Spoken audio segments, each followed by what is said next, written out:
ذنوبكم والله غفور رحيم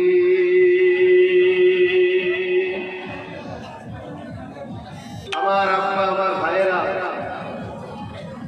আমার মুজাদ্দিদ জামান আমিরুশ শরিয়াত সৈয়দনা আবু বকর সিদ্দিক আল কুরাইশি দাদা হুজুর রহমাতুল্লাহ আলাইহির সিলসিলা মুরিদ মুহিব্বিন অনুসারী অনুগামী গণেরা খাস করে আজ বীর মুজাহিদ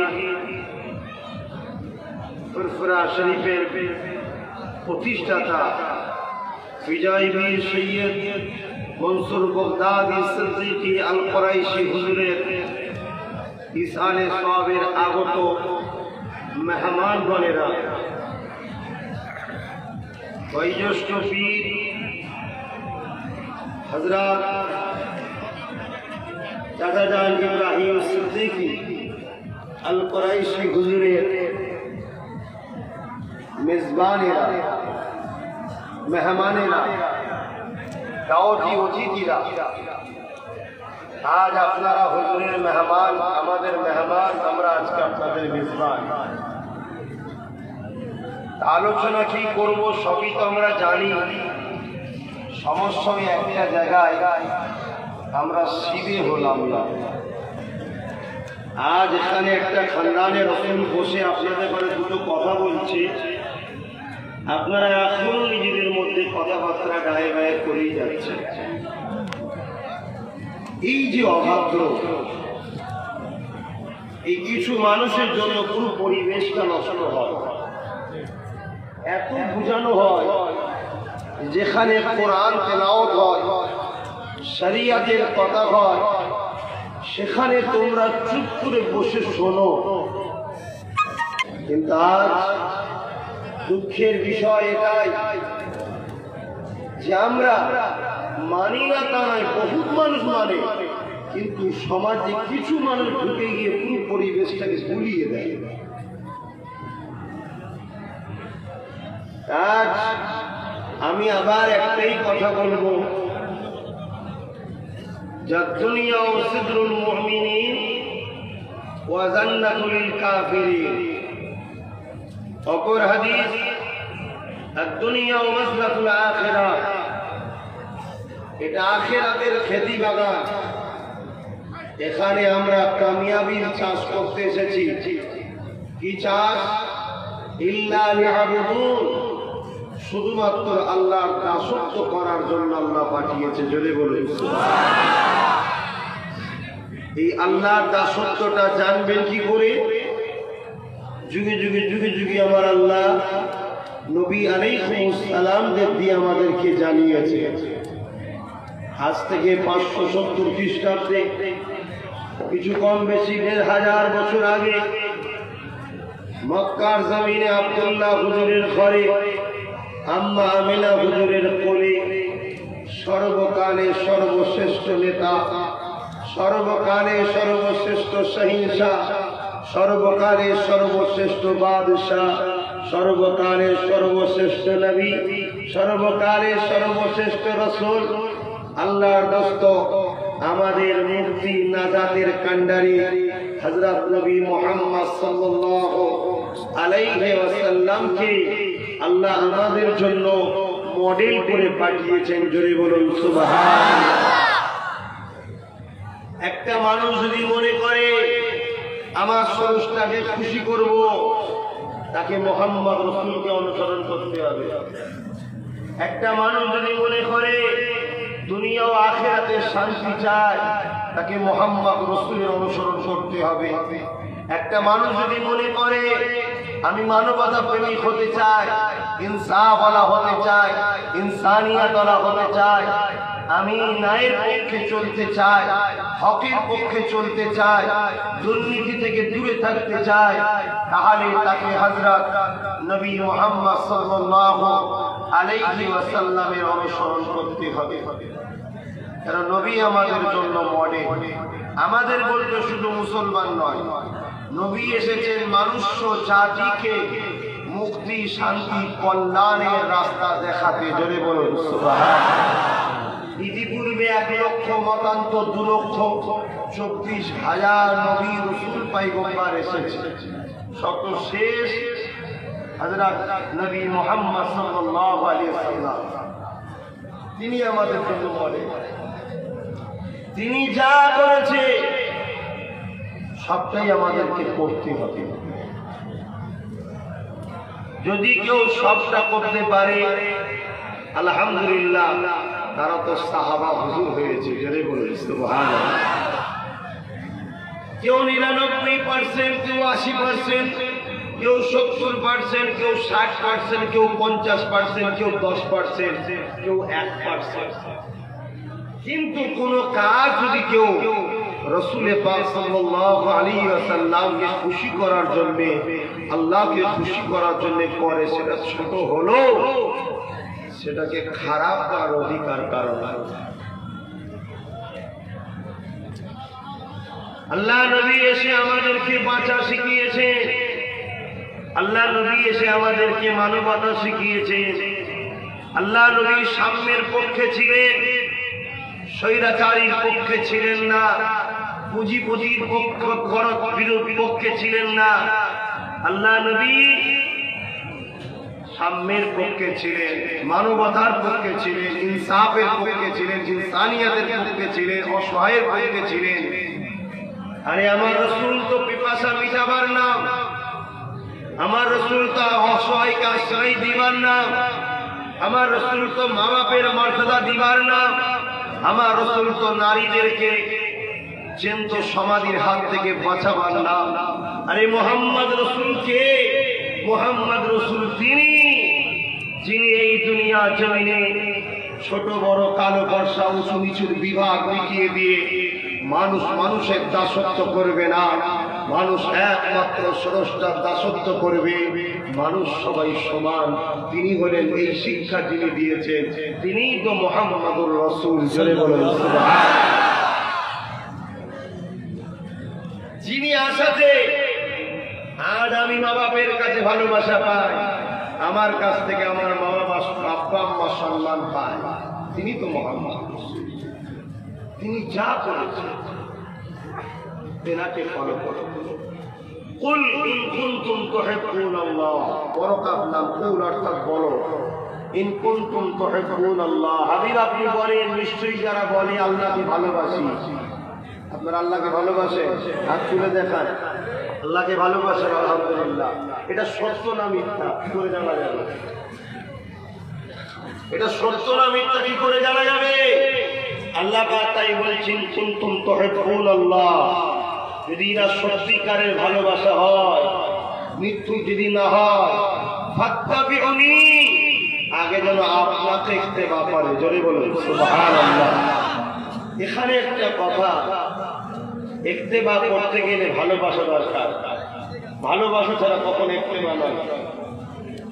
খাবার পাওয়ার পরও যে বসে রয়ে গেছেন, এটা ভালোবাসার জন্যই বসলেন।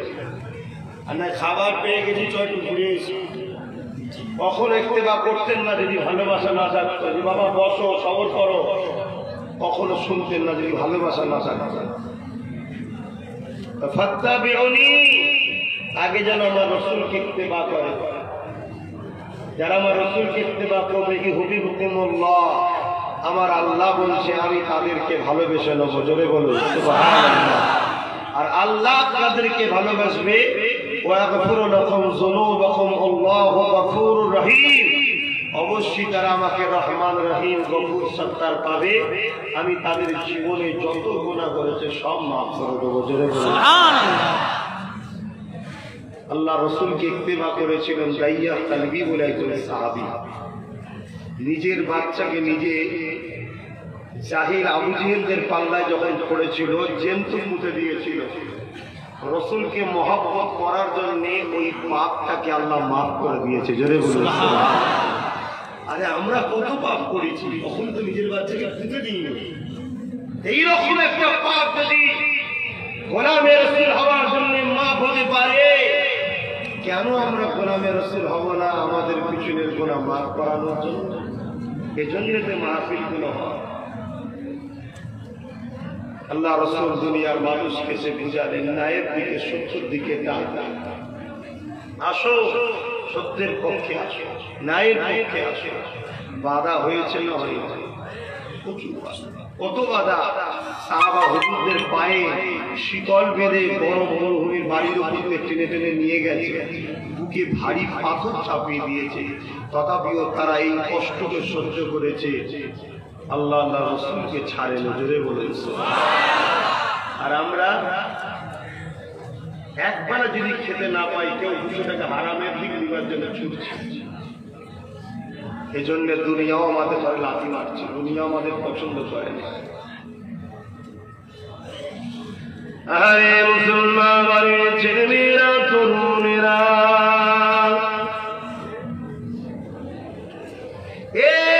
নবী পাকের প্রেমিকেরা, আল্লাহ নবী সাহাবাদেরকে দেখো, ইত্তেবা কাকে বলে? সাহাবা হুজুরদের থেকে শিখতে হবে, সাহাবা হুজুরদেরকে ফলো করতে হবে, তাহলে আমরা ইত্তেবাটা খুব সহজে বুঝতে পারবো।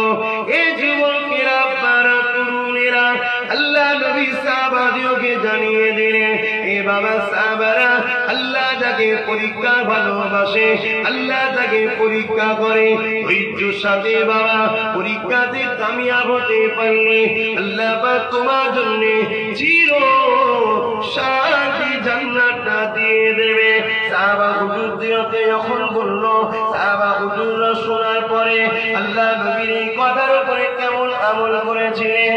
এক সাহাবীর কথা বলি, যিনার নাম হলো হযরত খাব্বাব রাদিয়াল্লাহু তাআলা। হযরত ফারুক আযম যখন প্রত্যেক পৃথিবীর নেতা হলেন, খলিফা হলেন, আমিরুল মুমিনিন হয়ে গেলেন, হযরত ফারুক আযম রাজ সিংহাসনে বসে আছে, হযরত খাব্বাব হুজুর এসে হাজির হয়ে গেছে। হযরত আমিরুল মুমিনিন হযরত খাব্বাব হুজুরকে বলেছিলেন, এ হযরত খাব্বাব, শুনেছি আপনি ইসলামের একদম প্রথম সারিতে ঈমান এনেছেন, আপনার উপরে আপনার দুনিয়ার মনে অনেক জুলুম অত্যাচার করেছে। এই খাব্বাব, আমাকে একটু শোনাও তো, কেমন অত্যাচার তোমার উপরে হয়েছিল? হযরত খাব্বাব হুজুর নিজের কোমরের কাপড়টা সরিয়ে দিয়ে নিজের কোমরের অংশকে দেখাতে লাগলো। প্রতিটা মানুষকে আল্লাহ সুন্দর করে মানা করেছে কোমরের বস্ত্রটা দিয়ে। আল্লাহ নবী সাহাবী হযরত খাব্বাব হুজুরের কোমরে কোনো বস্ত্র ছিল না। এটা দেখে ফারুক আযম চিৎকার দিয়ে উঠলেন, আল্লাহু আকবার বলে, এইরকম কোমর আল্লাহর জমিনে কারো দেখি নাই। হযরত খাব্বাব হুজুর বলতে লাগলেন, ও হযরত উমর, আল্লাহ আমার কোমরকে সুন্দর বানিয়েছিলেন, আমার কোমর আল্লাহ বস্ত্র দিয়েছিলেন, তবে যখন আমি আল্লাহকে আল্লাহ বলে, নবী মুহাম্মদ রাসূলকে নবী বলে ঈমানের নূরে কালেমা পড়ে নিয়েছিলাম, আমার দুনিয়ার মনিব জানতে পেরে গিয়ে আমাকে বলেছিল, খাব্বাব রে, আল্লাহ ছেড়ে দে, নবী ছেড়ে দে। আমি খাব্বাব বলেছিলাম, আমি আমার জীবন দিতে রাজি আছি, আল্লাহ আল্লাহ নবীকে ছাড়তে রাজি নয়।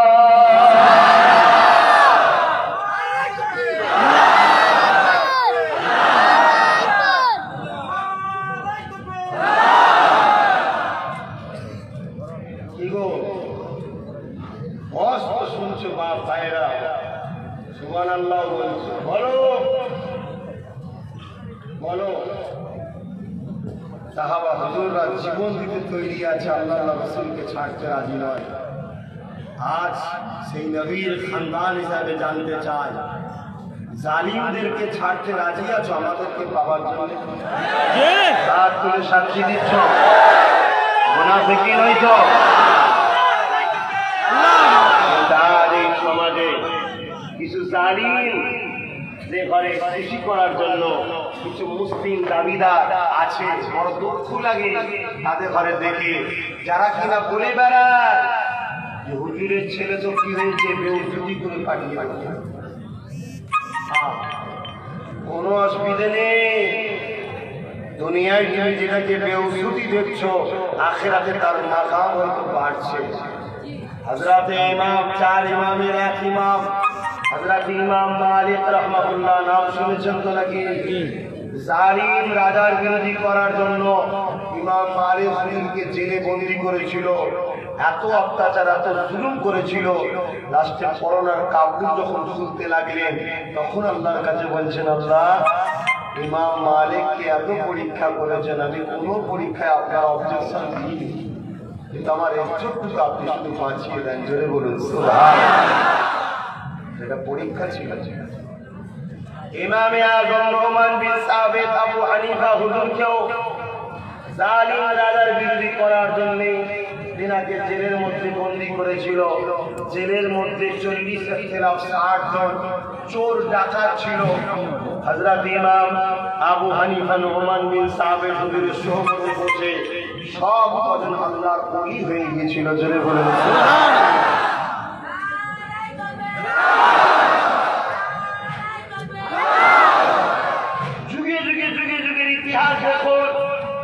হিন্দের বাদশা গরিবে নওয়াজ খাজা মুঈনুদ্দিন চিশতি আজমিরি সঞ্জালি হুজুরের লড়াইটাও ছিল ভারতের পৃথ্বীরাজ জালিম রাজার বিরুদ্ধে। যদি সেই গরিবে নওয়াজের উত্তরসূরি হিসাবে গলা লম্বা করে শুধু দাবি করলে হয় না, তার বাস্তবতা তো কিছু নমুনা দেখাতে হবে। আজ আমি যদি কোন জালিম নেতা নেত্রীর বিরোধী করি, অবশ্যই গরিবের নওয়াজের অনুসরণই করা হবে। ঠিক না? ঠিক। হতভাগা আকবরের বিরোধী করেছিল হযরতে মুজাদ্দিদ আল-কিস্তানি রাহমাহুল্লাহ। আকবর দ্বীন-ই ইলাহি বার করেছিল, ইসলামকে মিটাতে চেয়েছিল। হযরতে মুজাদ্দিদ আল-কিস্তানি হুজুরের সঙ্গে লড়াই হয়েছিল। আল্লাহ পাক হতভাগা আকবরকে জাহান্নামে পাঠিয়ে দিয়েছে। মুজাদ্দিদ আল-কিস্তানির মাকামকে আল্লাহ বাড়িয়ে দিয়েছে। জোরে বলুন সুবহানাল্লাহ। কত সহজ নয় বাপ আল্লাহ জান্নাত যাওয়া। আল্লাহ পরীক্ষা করবে, আল্লাহ পরীক্ষা করবে। আর আল্লাহর দ্বীনের কাজ, তার বান্দার সেবার কাজ আল্লাহ কার দ্বারা যে করিয়ে নেবে সেটা আল্লাহ ভালো জানে। উনি করেনি, উনি করেনি, উনি করেনি, ওটা ফ্যাক্ট নয়। এই পাশে নূরপুর রয়েছে, এখানে অনেক ছেলে বসে আছে দেখছি নূরপুরে। দাদা হুজুর পীর কেবলা গিয়েছিল নূরপুরের লোকের দাদা হুজুরের কাছ থেকে দিনের আলো নেয়নি। যান আপনি, আপনাকে শেখাতে হবে না। ছোট হুজুর পীর কেবলা যখন গেল, নূরপুরের সমস্ত মানুষ ছোট হুজুরের হাতে হাত দিয়ে আল্লাহওয়ালা, নবীওয়ালা, আল্লাহর প্রেমিক, নবীর প্রেমিক হয়ে গেল। জোরে বলুন সুবহানাল্লাহ। তাহলে কি ছোট হুজুর দাদা হুজুরের থেকে বড় নাকি? কার দ্বারা আল্লাহ কোন কাজ করায়?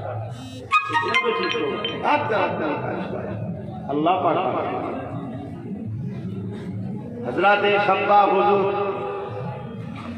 হযরতে ফারুকে আজমকে বুঝাতে লেগেছে যে আগুন তৈরি করে শোনো যুবকরা। অনেকে সবাই বলে, হুজুর আমাকে হুমকি দিচ্ছে ভাইজান, বাবাজি আমার ছেলে আপনাকে ভালোবাসে বলে আমাকেও মারছে। আমি যে আপনি আমার দল করেন নাকি? বলছেন না, আমার ছেলে করে তাই বাপকে মারছে। কি ইনসাফ? এটা কিসের বিচার?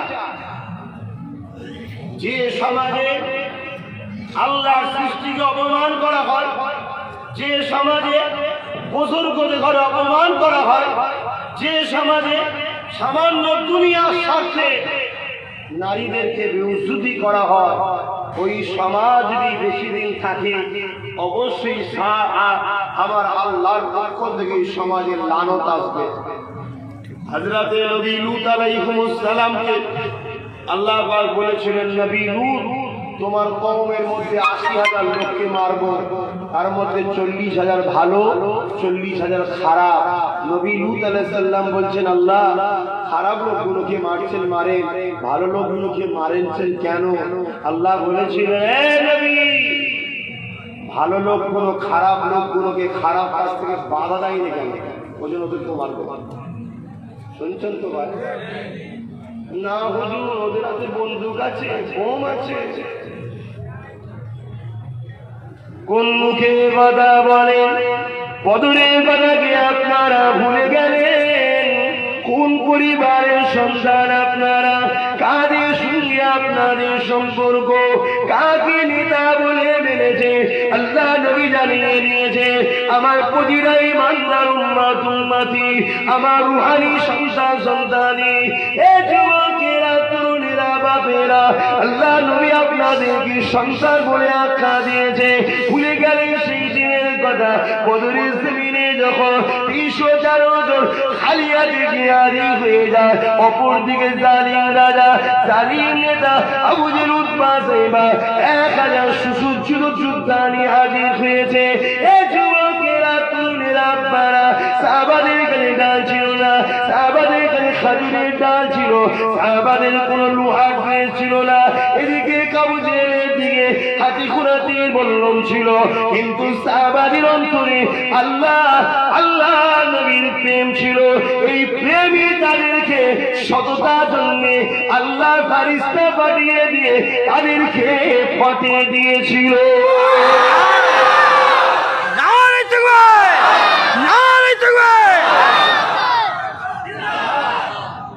তোমার মতো যদি সেই সততা থাকে যে আমি ন্যায় প্রতিষ্ঠিত করবো, দুর্নীতি মুক্ত সমাজ করব, মাতৃভূমিকে ভালোবাসবো, কেন রসুল মাতৃভূমিকে ভালোবেসেছে, নবী মাতৃভূমির জঙ্গলকে পরিষ্কার করেছে, মাতৃভূমি থেকে জালিম নেতা সরিয়েছে, মাতৃভূমির মানুষকে নিরাপদ দিয়েছে, মাতৃভূমির নারীদেরকে জ্যান্ত পুঁতা বন্ধ করেছে।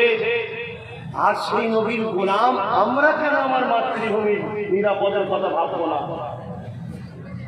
এবারে পাঠটা আলাদা, সিস্টেমটা আলাদা। তখন ছিল তরবারে, এখন ছিল ডাইরেক্ট প্লেনে গিয়ে। কথা বুঝছেন না?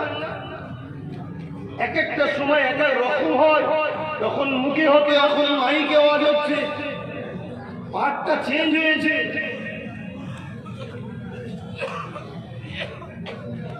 আরে ইমান কাকে বলে শুনে গেলা, আল্লাহ নবী দুনিয়া বাসাবিউল্লাহ, নবী পাকের সাহাবী হযরত খাব্বাব বলেছিলেন, হযরত ফারুক ইয়াগো, আমি যখন দুনিয়ার মালিককে বলে দিলাম আমি আমার আল্লাহ ছাড়বো না, রাসূল ছাড়বো না, আমাকে যদি জানে মেরে দাও কোনো পরোয়া না। ওই সময় তার লাকড়ি তৈরি করে, আগুন তৈরি করে দিয়ে ওই আগুনের উপরে বসিয়ে দিয়েছিল। আগুন আমার কোমরের গোশতগুলোকে গলিয়ে গলিয়ে গলিয়ে পুড়িয়ে পুড়িয়ে পুড়িয়ে পুড়িয়ে খেত। ওই আগুনেতে আমার গোশত গিয়ে আগুনটা বন্ধ হয়ে যেত, আবার আগুন জ্বালাতো, আবার তাতে বসিয়ে দিত। এত কষ্ট করেছি, দুঃখ আমার না, আমি আল্লাহ শুকরিয়া আদায় করি যে আমি এখনো আমার আল্লাহ আল্লাহ নবীকে ধরে আছি।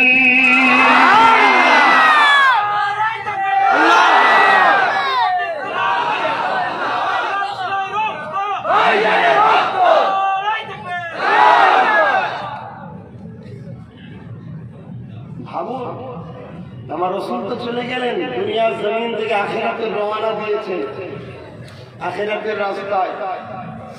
রাসূল তো কিছু রেখে গেছে। আল্লাহ নবী বললেন, কোন কোন রায়াতে দুটো, কোন কোন রায়াতে তিনটে, কিতাবুল্লাহ, সুন্নতে রাসূলি ও আহলে বাইতি। এবং আব্দুল্লাহ ইবনে ওমর থেকে রায়াত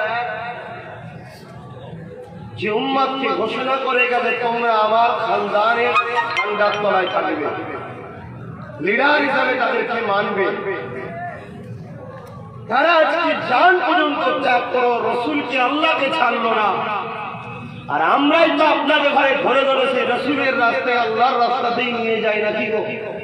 কিন্তু সমস্যা, আপনারা ছেড়ে দেবেন না।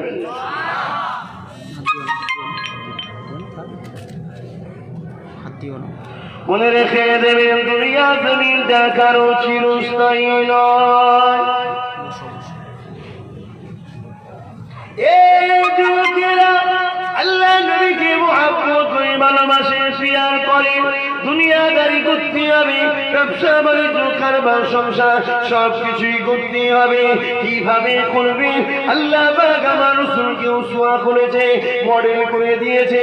বান্দা নামাজ পড়বি, আমার রাসূলকে দেখ, বান্দা রোজা রাখবি, আমার রাসূলকে দেখ, বান্দা হজ করবি আমার রাসূলকে দেখ, বান্দা যাকাত দিবি আমার নবীকে দেখ, বান্দা মেয়ের বিয়ে দিবি আমার নবীকে দেখ, বান্দা সংসার করবি আমার নবীকে দেখ, বান্দা স্ত্রীর সঙ্গে কিভাবে সম্পর্ক রাখবি আমার নবীকে দেখ, বান্দা আত্মীয়তা কেমন ভাবে করবি আমার নবীকে দেখ, বান্দা গায়ের ইসলামের সঙ্গে কিভাবে মিশবি আমার নবীকে দেখ। বান্দা রে দুনিয়া জমিনে তোর বড় ইচ্ছা গেছে নেতা হবি, বান্দারে আমার নবীকে দেখ, সমাজ সেবক হবি আমার নবীকে দেখ, জনপ্রতিনিধি হবি আমার নবীকে